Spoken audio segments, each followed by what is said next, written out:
Hello everyone, welcome back to my YouTube channel study with Ishu. तो बच्चों, अगर आप चैनल पे न्यू है तो make sure to subscribe this channel and bell icon को प्रेस कर देना लेटेस्ट अपडेट्स के लिए। तो आज मैं आपके लेकर आई हूँ हिंदी गुलमोहर क्लास 7 बुक का चैप्टर नंबर 11, जो कि है सर्वनाम तथा सर्वनाम के भेद। पिछली वीडियोस नहीं देखी है तो मैंने प्लेलिस्ट बना रखी है, जाके देख सकते हो। और आपको जो भी सब्जेक्ट की वीडियो चाहिए आप मुझे कमेंट कर सकते हो, डोंट बी शाई। सो वीडियो करते हैं अब हम स्टार्ट। सर्वनाम तथा सर्वनाम के भेद। सर्वनाम क्या होता है? सबसे पहले तो वाक्यों में संज्ञाओं शब्दों के स्थान पर प्रयुक्त होने वाले शब्दों को सर्वनाम कहते हैं। मतलब जो वाक्य में सर्वनाम प्रयुक्त होती हैं उन शब्दों को जो है हम सर्वनाम कहते हैं। वाक्य में सर्वनाम भी वही प्रकार के होते हैं जो संज्ञा शब्द करते हैं, वही उसी टाइप्स के होते हैं। अब आपको मुझे पता है इतना अच्छे से क्लियर नहीं हुआ होगा कि मैम ने अभी क्या कह दिया, इतनी जल्दी जल्दी कुछ समझ नहीं आया। चलो एक बार मैं आपको क्लियर कर देती हूँ कि होते क्या है। तो लिंक का है, वो तो लिंक की वजह में डाल चुकी सर्वनाम। सर्वनाम तथा इट्स टाइप मैंने इंग्लिश में लिख दिया, ठीक है।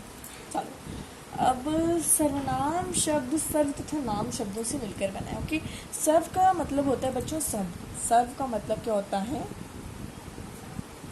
सब। जो नाम का मतलब होता है संज्ञा की ही प्राय है, संज्ञा की जैसा है।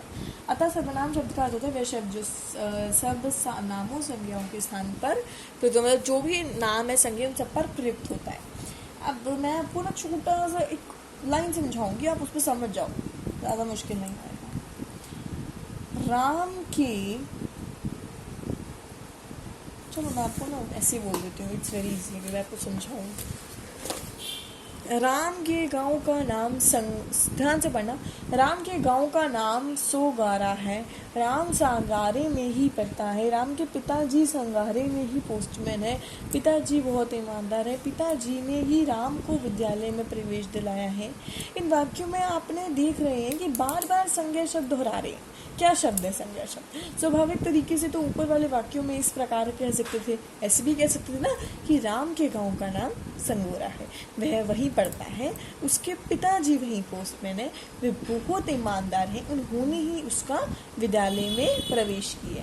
मतलब राम, संगोरा, पिताजी के आदि के स्थान पर उन्होंने पर, वह, वही, उसके, वह, उन्होंने, उसका शब्द का प्रयोग किया है। अब समझ में आया मैं क्या कहना चाहती हूँ? मतलब बार बार, पहली बार तो आएगा ही वो राम वर्ड है, क्या वर्ड है, बट सिर्फ बार बार रिपीट करना से अच्छा वो एक ही बार में उन्होंने बता दी, वह, उसका, ये सब शब्द आता है।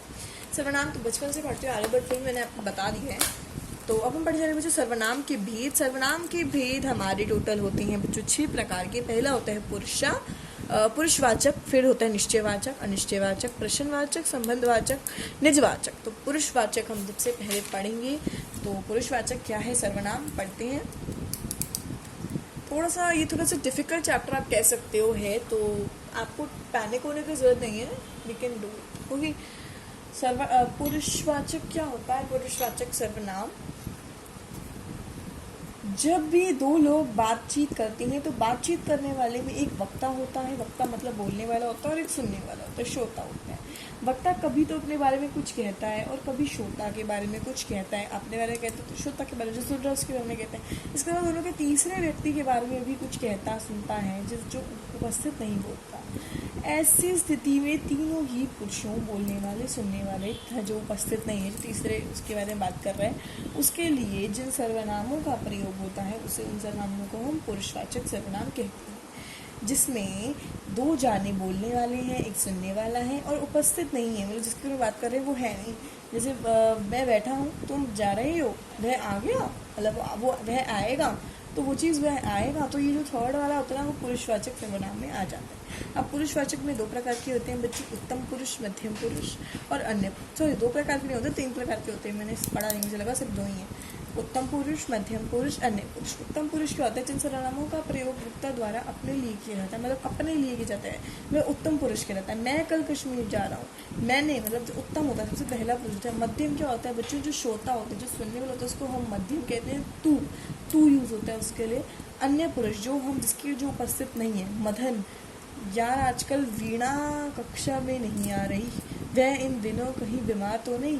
सोहन, हाँ वह बीमार है। तो जो वह वर्ड है वो हमारा वीणा के लिए यूज़ हो रहा है और वो अन्य पुरुष में आ गया। ठीक है, वे शब्द भी अन्य पुरुष के लिए यूज़ होता है।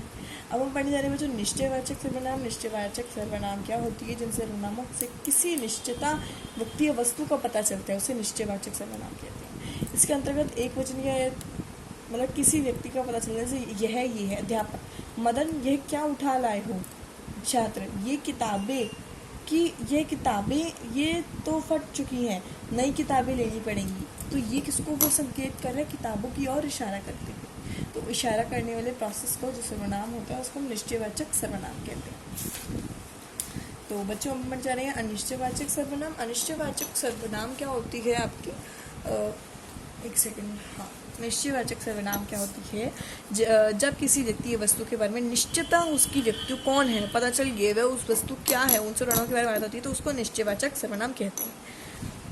अनिश्चयवाचक सर्वनाम में सर्वनाम है जिसके निश्चित व्यक्ति या वस्तु का ना पता चलता हो, जिसका पता नहीं है, उसको हम कहते हैं, हिंदी में कोई नहीं है तो उसको हम कहते हैं अनिश्चय। निश्चय नहीं है हमें, शायद बाहर कोई खड़ा है, आज मुझे कोई याद कर रहा है, बाजार में कुछ ले आएंगे, मुझे भी कुछ मिल सकता है जो अच्छा होता, मुझे भी कुछ मिल सकता है जो अच्छा होता। तो कुछ वर्ड, शायद वर्ड, उसको हम कहते हैं अनिश्चय, मतलब निश्चय नहीं है, अभी हमें वो नहीं, प्रॉपर नहीं पता। प्रश्नवाचक सर्वनाम हमें पता है क्या है, जो क्वेश्चन वाले होते हैं उसको जो क्वेश्चन पूछ रहे होते हैं, वस्तु क्या है, कौन बोल रहा था, तो कौन, क्या, कौन सी, कौन सा, ये सब चीज़ें होगी हैं हमारी प्रश्नवाचक सर्वनाम में।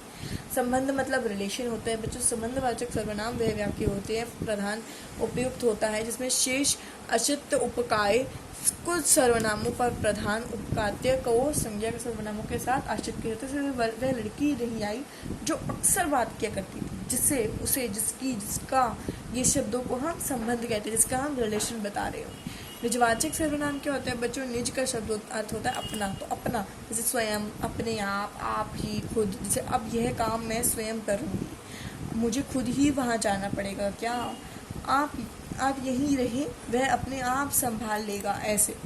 ठीक है, तो इन अपने आप, अपने वाले वर्ड्स को हम निजवाचक सर्वनामों में लेते हैं। कुछ सर्वनाम कुछ महत्वपूर्ण बातें हैं, जैसे सर्वनाम के संबंध में महत्वपूर्ण बातें, जिस तरह लिंग के अनुसार संज्ञा के रूप बदलते हैं। लिंग वचन हमने पढ़ा ना, लिंग के अनुसार संज्ञा के रूप बदलते हैं, जेंडर के अनुसार, उसी तरह लिंग के अनुसार तो सर्वनाम के रूप नहीं बदलते, लेकिन उसके जो सर्वनाम होता है उसके रूप नहीं बदलते, जैसे उसी है, उससा, ऐसे नहीं होता।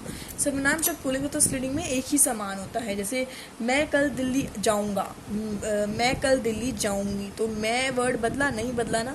आप सर्वनाम को छोड़कर प्राय भी सर्वनामों का परसक दो परिचित लिख सकते, जैसे मुझको है तो मुझे आ जाता है, तुझको है तो तुझे आ जाता है, उसको है तो उसके, ऐसे वर्ड्स।